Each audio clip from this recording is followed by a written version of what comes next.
Hey guys, welcome back to the channel here. This one's been a little bit of a long time coming, but we are going to be doing a re-ranking of the Steve Vai discography after we did, of course, the album review a week or so ago of the Vai Gash album that came out in 2023. So we're going to kind of take a look at that and see where that kind of falls in the ranking. Some of these rankings have probably changed since, I did this ranking years ago. Which, I normally when I do these re-ranking things too, I don't even really go back and watch what I did until maybe after. That way I don't kind of already have this pre going into it with a mindset already of, well, I put this one here last time, I kind of just go into it and just what I'm feeling at the moment. So I'm not sure how much of these are going to change place or if they will at all, but I mean, this one is going to be inserted.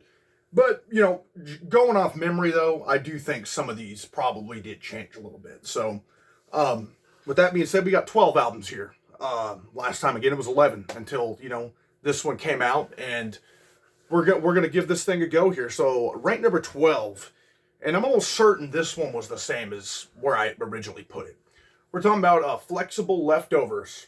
Little EP. And these back here, I kind of got like the alternate, the other release, which had some more tracks on it, which really, so if we were going off this version, which I'm not going by because these were bonus tracks, added on later, this might rank a little bit higher because, you got Natural Born Boy is one of my favorite, just instrumental Steve Vai tracks there is. I mean, it's got such a cool energy to it. Love the solo in it. It's phenomenal, but that's not on the original release.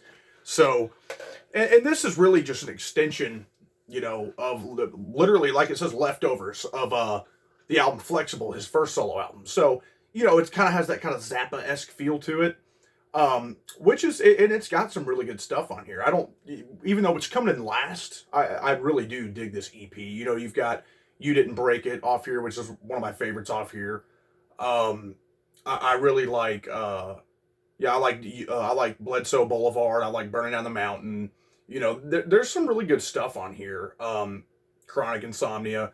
So there's some cool stuff on here, but again, it is kind of a smaller little EP, which, sometimes EPs are even if they have less tracks than maybe a full-length studio album, they might be able to carry the weight, those few tracks. So by no means is this just rank low simply because it's an EP. It's just because, again, you can kind of tell it's just some leftover tracks. They're good and everything, but it's not my favorite album of Steve's at all, and not some of my favorite work of him. And I think too, with this, he, this included with Flexible kind of were the only. I went to the only albums actually that he delved into the more Zappa style, but the ones that he did it most in. So he really kind of after that really began to expand on his own. So anyways, number 12, that is Flexible Leftovers. So number 11, we're going to go with Modern Primitive. And the way this was released too comes with like a CD as well with Passion and Warfare, which is a pretty cool deal that he did. I think it was like the anniversary of the album or something at the time. But this album, and because of that, it doesn't show the track listing, so I'm going to have to kind of leave it open like this, right? But this album to me, is kind of a fun one, but, if anything for me, it doesn't quite, jump out at me like some of his other records do. I mean, there is stuff like Dark Matter, which I really like. I love Mighty Messenger. It's a very fun, catchy tune with a really hooky chorus and everything. And, but, there's just not a lot that really, it just absolutely wows me like some of his prior material that was coming out at the time. But this, I do like this album. And I think it is stronger than, Flexible Leftovers. There is, I also like Pink and Blows Over, which is, quite, it's got the different parts to it, part 2 being Mars Attacks and, all that kind of cool stuff. So it does have some really neat, songwriting, going on here in an epic length track with Pink and Blows Over. But, and I even like the opening track Bop, but it just doesn't quite capture me, and it never kind of has for me. I mean, again, it's got its good stuff on here, but it's never been one that just absolutely has just blown me away. And I remember being when I first listened to this one, I was just a little disappointed at the time. But it, and maybe it'll take some more years and it'll end up growing on me more and more. I don't know, but it does. I do recall this one kind of ranking pretty low for me, and it always kind of has. But I do like it for sure. Then we're going to go with number 10, and that's where the album we were talking about that we reviewed a couple weeks ago. Number 10, we're talking about By Gash, which I had a lot of high praise for this album, and I still do. I think it's really good, but we're reviewing a pretty strong discography, and one of my favorite, from my favorite, all-time favorite guitar player of all time. So it's like, picking your favorite children, right? There's a lot of, it's pretty tough to rank some of these things sometimes, but again, the high praise I have for this still stands. I really dig this album. It's got some really fun tracks on here. Kind of has that biker blues type thing going on with it. I love In the Wind. She Saved My Life Tonight is a really, really good one. I love Danger Zone, Flowers of Fire, Busted. There's some really good stuff off here. And I think it would have been cool if, rest in peace, Gash, if he would have maybe lived on, if they would have maybe done something else together. I think it would have been really cool as well. But I do like whenever, Steve works with a vocalist, even like on his solo stuff. I mean, I think he's a great singer. He's shown that on pretty much all these albums that he does vocal work on. But it is kind of, it leads to like a really unique album experience when he does get like a different vocalist, like Devin Townsend or Gash here. So number 10, I'm gonna go with By Gash. Really solid album, but there's some stuff that beats it out for me. Number 9, we're gonna roll with The Story of Light, and I dig this one for sure. This one, it's kind of a concept album going on, and it also is kind of a situation for me where some of them didn't quite jump out at me. I kind of had a similar experience with this in Modern Primitive, but just a little bit more of a positive experience with this one.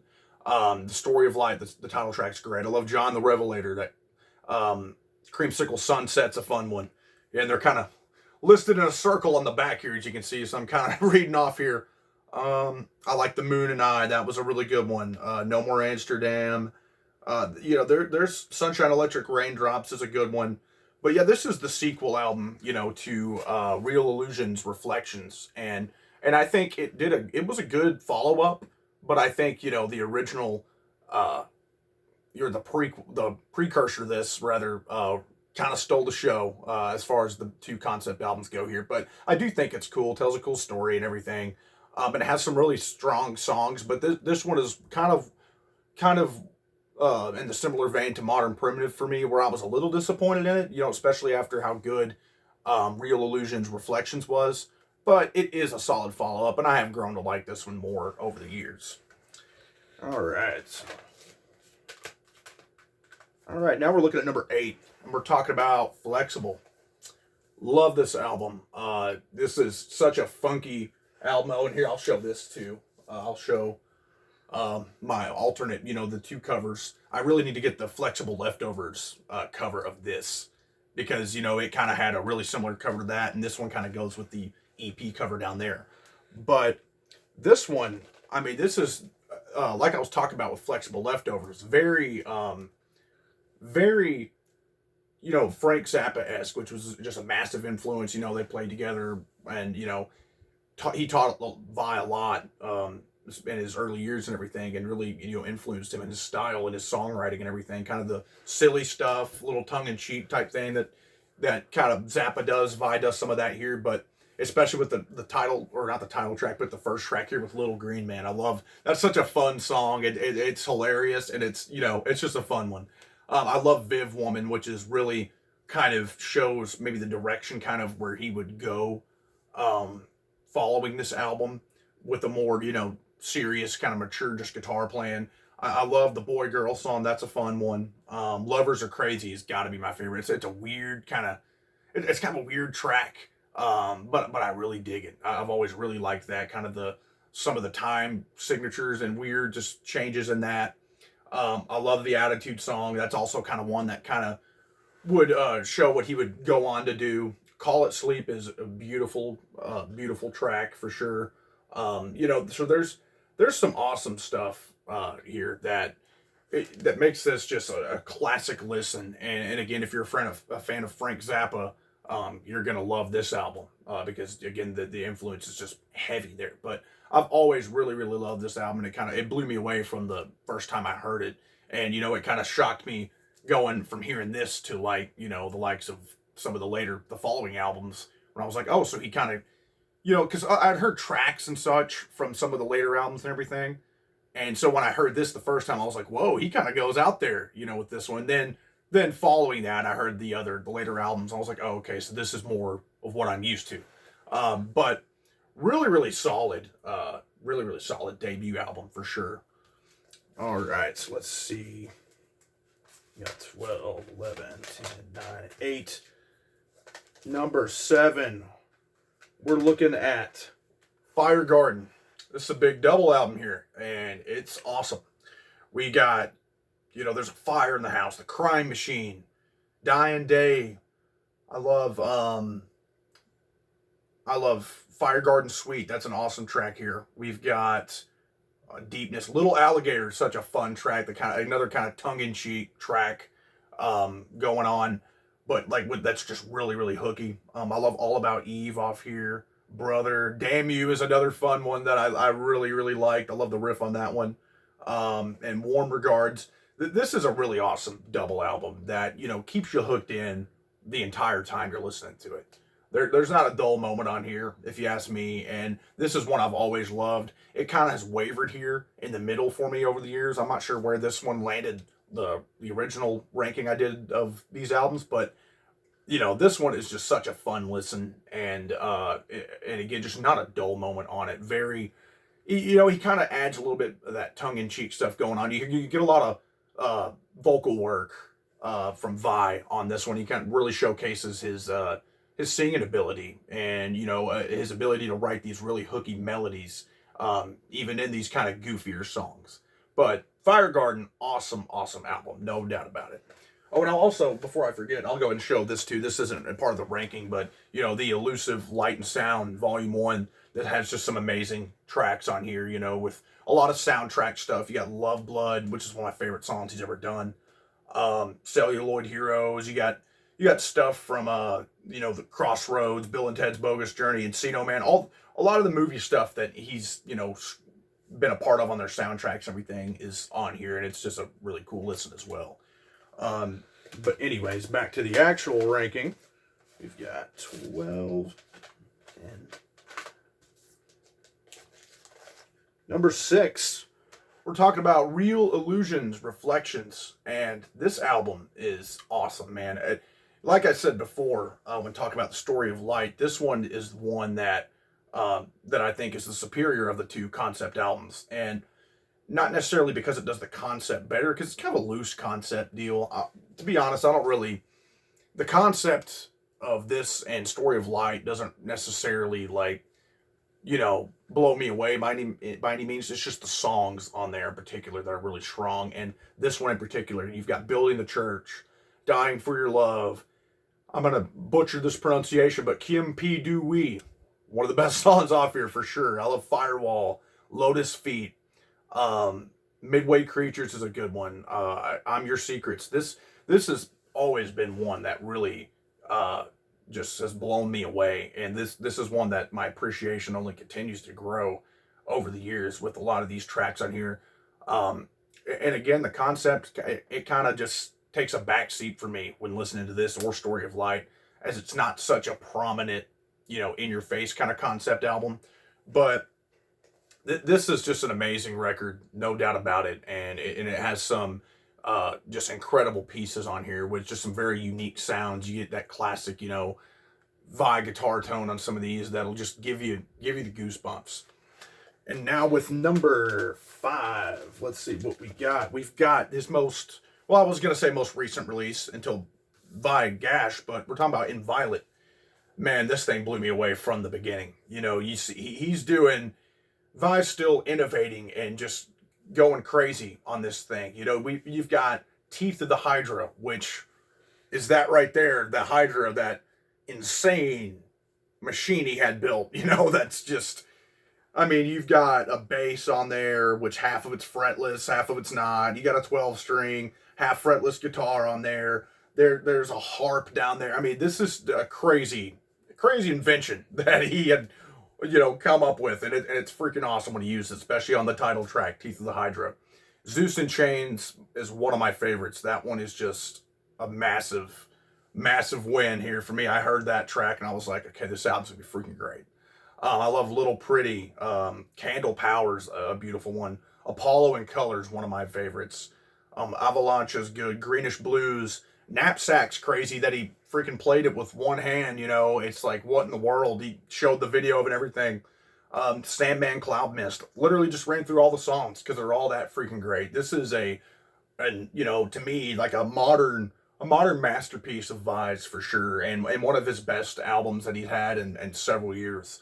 Blowing away, as you can see, Modern Primitive and Story of Light, and even the current, most recent album with Vi Gash. I think this one stands tall, and I think over time my love for this one's only going to continue to grow, as I was a fan of this thing day one and just blew me the hell away.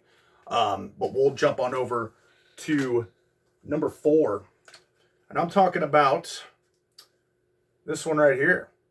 We're talking the Ultrazone, just crazy looking artwork that I always liked. It's weird looking. I love the kind of art style on there. This one's always been one of my favorites as well. That, you don't really hear this one talked about as much in Vi's discography, which kind of shocks me, because this has some of just the most just creative tracks on here for me. You kind of have some like Indian music kind of influence going on in here, especially with the track "The Blood and the Tears," which was one of my favorites. Love the title track. Ooh, 4 O's, right? That's one of my favorite tracks off here with such a cool riff going on.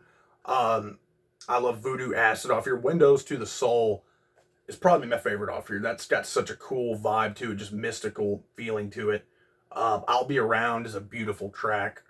I love Fever Dream, Here I Am, Asian Sky. I mean, this is an amazing album. This is another one to me that's just like a piece of art, as along with the album cover, right? But this thing is just absolutely incredible. I've always really loved this album, and it's just got just pieces on here that I'm shocked aren't admired more in his discography, because and I guess with Vi too, it's kind of an eclectic thing where some people might kind of just know of him or know some of the bands he's been in, but if you really take a deep dive into solo discography with these albums, then you'll find just how masterful some of these albums are.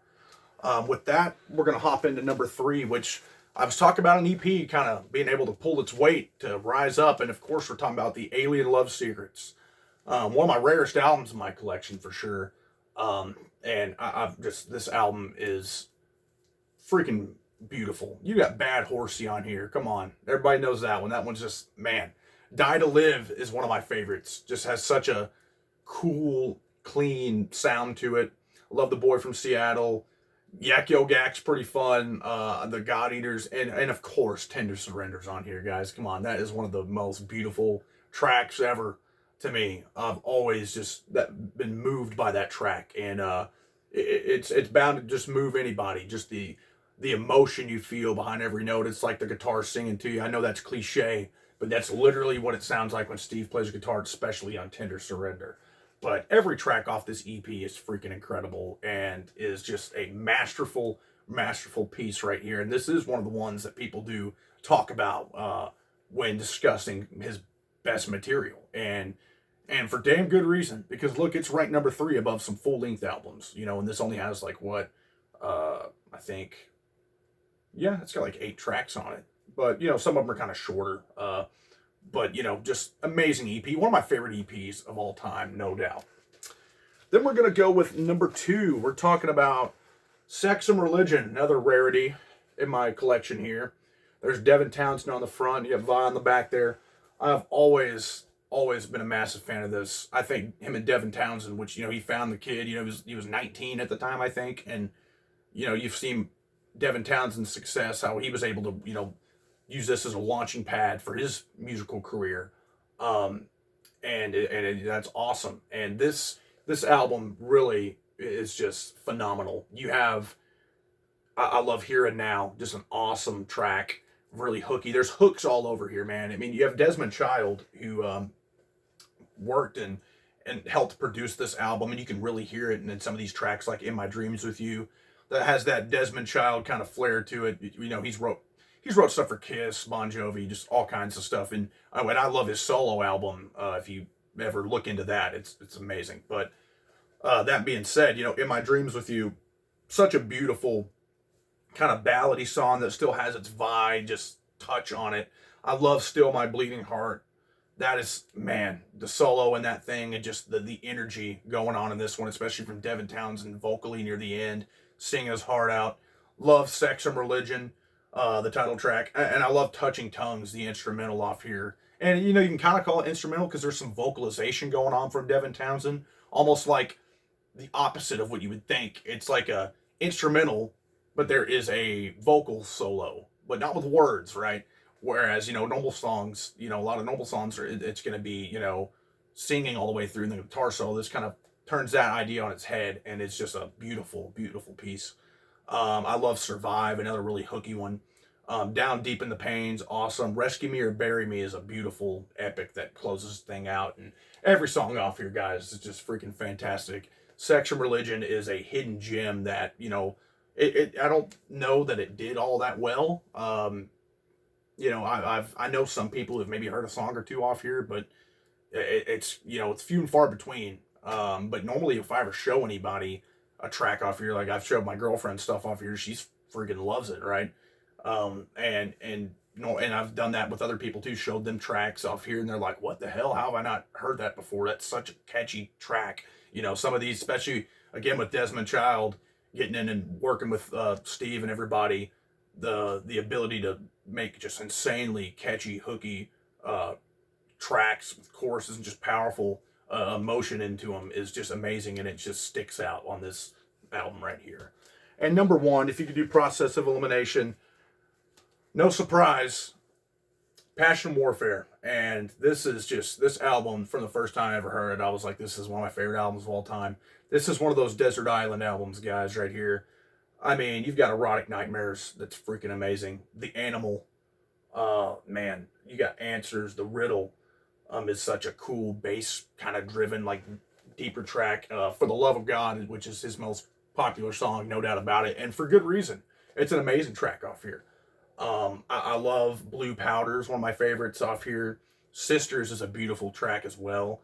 "Love Secrets," I would love to. I mean, this is such a beautiful piece of art, and just, you know, Vi's magnum opus. And there's been times where "Sex and Religion" or "Alien Love Secrets," believe it or not, it's kind of slid above this one for me. But just in the past several years, this is just the one for me, man. And it always kind of it always has been. Even when those kind of slide in front of it, I always go back to this one being my number one Steve Vai album. This was the one that inspired me so much and just really showed me just kind of a crazy side to guitar, you know, that you know, I'm in no way, shape, or form can do the stuff. No, I'm not trying to say that, but just inspired me just creatively on guitar and stuff. Then it kind of, you know, if I'm playing guitar, I might try to kind of think outside the box sometimes, and when thinking, you know, kind of drawing inspiration from this album. This is just one of my favorite albums of all time, no doubt about it. It has just a perfect mixture of everything. There's a little bit of that goofiness from the kind of Zappa-esque stuff with, you know, the audience is listening, and then you have your epics, your kind of softer ones. This is just the perfect Steve Vai package. If you're going to show somebody, bam, show them what it's all about. And I'm thankful I've, you know, got to see Steve live, and he played a good chunk of this album off, you know, during that performance. So, with that being said, guys, that's the updated ranking for Steve Vai albums, and I would love to see your guys' rankings, see kind of where you rank the Vai Gash album. As awesome as it is, you know, kind of ranked low for me, but maybe some people might just jump near the top. You just never know. So excited to see that. You know, upcoming stuff we've got the Talus album reviews coming for, you know, they only had 2 studio albums, and they had the live High Speed on Ice album, which I won't be reviewing that one since it's a live album. I'll kind of show it off or whatever, but So we'll just do a review of those two studio albums of Talus. No need to do a ranking since it's just two. Then we've got, of course, a Megadeth. We got to review that new album, right? I know that's been controversial to a lot of people. I've heard a lot of different takes on that thing, so we'll get that reviewed, and then I'll do an updated ranking. Even though we just ranked those recently, hey, we'll do it again. And my opinion's probably even changed a little bit on that original list since. So we'll do that for sure. And then I'll just go ahead, since I've kind of made you all wait. The band after that, and once we get all that kind of stuff done, we'll be looking into Cannibal Corpse. So things are going to be getting real heavy up in here again. So stay tuned for all that, guys. Like, subscribe, comment, and thanks so much for watching.